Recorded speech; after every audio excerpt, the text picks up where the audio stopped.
पुढची बातमी बघूयात। धरणामधनं शेतीसाठी देण्यात येणारं पाणी बंद करण्याचे आदेश राज्य सरकारनं दिलेत। राज्यातील विविध धरणांमधला पाणीसाठा हा पिण्याच्या पाण्यासाठी राखीव ठेवण्यात येतोय। अल निनोच्या प्रभावामुळे यावर्षी पर्जन्यमान कमी होण्याचा अंदाज आहे, त्यामुळे धरणातनं शेतीसाठी देण्यात येणारं पाणी बंद करण्याचे आदेश देण्यात आलेत।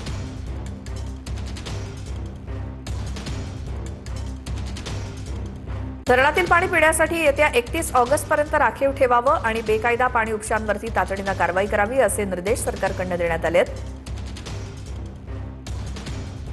सद्यस्थितीत राज्यातील धरणांमध्ये एकूण उपयुक्त जलसाठा 357.5 टीएमसी म्हणजेच 25% इतका आहे। तो गतवर्षीच्या तुलनेत कमी असल्याचं निदर्शनास आल्याचं मंत्री राधाकृष्ण विखे पाटलांनी नमूद केलं। तर पुणे विभागातील उपयुक्त जलसाठा गतवर्षीच्या तुलनेत कमी असल्यामुळे परिस्थिती गंभीर आहे।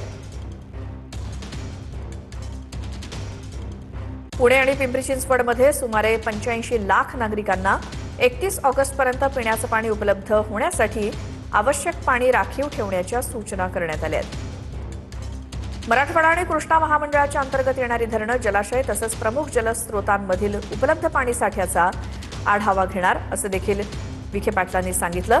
नाशिक विभागात सध्या 26% तर मराठवाडा विभागात 28% उपयुक्त जलसाठा आहे। उपलब्ध जलसाठ्याचा वापर हा अत्यावश्यक गरजांसाठी करण्याबाबत जनजागृती करावी, मंत्री विखे पाटील यांनी अधिकाऱ्यांना सूचना केल्या आहेत।